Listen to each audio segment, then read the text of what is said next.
শরীফ ওসমান হাদির কবর জিয়ারত করতে ঢাকা বিশ্ববিদ্যালয়ের কেন্দ্রীয় মসজিদে জড়ো হচ্ছেন তার সহযোদ্ধা সহ সর্বস্তরের মানুষ। সকাল থেকে তার কবর জিয়ারতের পাশাপাশি শ্রদ্ধা জানান তারা। এ সময় অনেকে কান্নায় ভেঙে পড়েন। গতকাল জানাজায় অংশ না নেওয়ায় তার কবর জিয়ারত করতে এসেছেন অনেকেই। রাজধানীর বাইরে থেকেও শ্রদ্ধা জানাতে আসছেন অনেকে। এ সময় তারা দ্রুত প্রকৃত খুনিদের গ্রেফতার করে সর্বোচ্চ শাস্তি ও স্বরাষ্ট্রমন্ত্রীর পদত্যাগের দাবি জানান।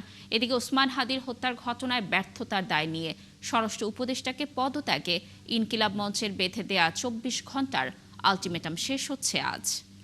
ঢাকা বিশ্ববিদ্যালয় কেন্দ্রীয় মসজিদ প্রাঙ্গণে ওসমান হাদির কবরে শ্রদ্ধা জানাতে রোববার ভোর থেকে সাধারণ মানুষের দেখা মিলছে। সেখানে রয়েছেন আমাদের সহকর্মী মুহাইমিনুল খান অপু। আমরা যুক্ত হচ্ছি তার সঙ্গে। অপু, দর্শকদেরকে যেমনটি বলছিলাম যে অনেকেই শ্রদ্ধা জানাতে আসছেন ওসমান হাদির কবরে। যারা আসছেন তারা কি বলছেন, আর ইনকিলাব মঞ্চের কোনো কর্মসূচি আজ রয়েছে কিনা, তারা কিছু জানিয়েছে কিনা, জানাবেন বিস্তারিত। আসলে ইনকিলাব মঞ্চের কোনো কর্মসূচি এখন পর্যন্ত ঘোষণা করা হয়নি, অর্থাৎ তারা ২৪ ঘন্টার যে আলটিমেটাম দিয়েছিলেন সেটা এখনও রয়েছে। পরবর্তীতে এই সময় পার হলে কিন্তু তারা হয়তো তাদের নতুন কোনো কর্মসূচি ঘোষণা করবেন। আপনি যেটি বলছিলেন যে শহীদ ওসমান হাদিকে এখানে দাফন করার পরবর্তীতে কিন্তু আজকে সকালে থেকে সর্বস্তরের মানুষজন কিন্তু এখানে এসে তারা মোনাজাত করছেন, প্রার্থনা করছেন, দোয়া করছেন। এবং এখানে কিন্তু সর্বপ্রথম আমরা ফজরের নামাজের পর কিন্তু বাংলাদেশ জামায়াতে ইসলামের আমির তিনি কিন্তু এখানে এসেছিলেন। তিনিও এখানে এসে দোয়া প্রার্থনা করেছেন, মোনাজাত করেছেন।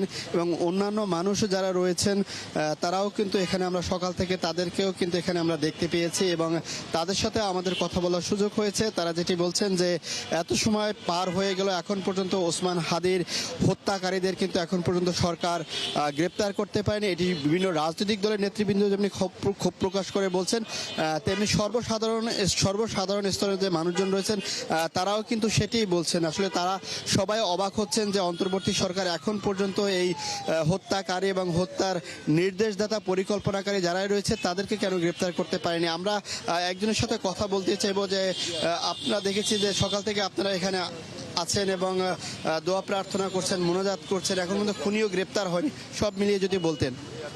শরীফ ওসমান হাদি যে ইনসাফের লড়াই শিখে গিয়েছেন, তার কবরের পাশে তার দোয়া করছি আল্লাহ তাআলা যেন তার জীবনের সমস্ত গুনাহ ক্ষেত্রে মাফ করে দেয়।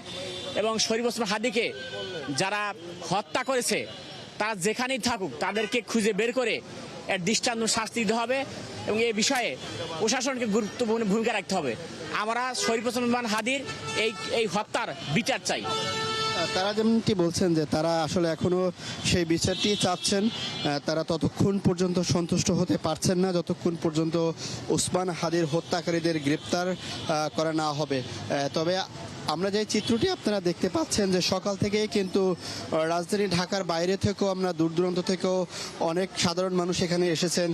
তারা যেহেতু সরাসরি কবরের স্থানের কাছে গিয়ে তারা ফুল দিয়ে শ্রদ্ধা নিবেদনের কোনো সুযোগ নেই, এটি দূর থেকেই কিন্তু প্রার্থনা, মোনাজাত এবং কবর জিয়ারত করতে পারছেন তারা। সেক্ষেত্রে কিন্তু তারা এখানে এসে একটু দূর থেকে তারা ওসমান হাদির যে কবরটি রয়েছে সেটি কিন্তু তারা দেখছেন এবং পরবর্তীতে কিন্তু তারা এই কবরটি জিয়ারত করছেন, দোয়া প্রার্থনা করছেন এবং পরবর্তীতে কিন্তু তারা এখান থেকে চলে যাওয়ার পরে আবার এই যে ধারাবাহিকতা সকাল থেকে সেটি কিন্তু এখনও চলছে।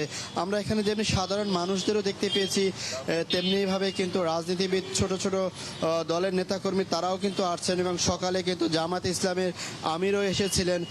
তারা কিন্তু এখানে এসে এই ওসমান হাদির। ধন্যবাদ আমাদের সাথে যুক্ত থাকার জন্য। আপনি থাকুন সেখানে, নিশ্চয়ই আমরা ঢাকা বিশ্ববিদ্যালয় কেন্দ্রীয় মসজিদ প্রাঙ্গণের আরও তথ্য সারাদিন ব্যাপী আপনার মাধ্যমে দর্শকদেরকে জানানোর চেষ্টা করব।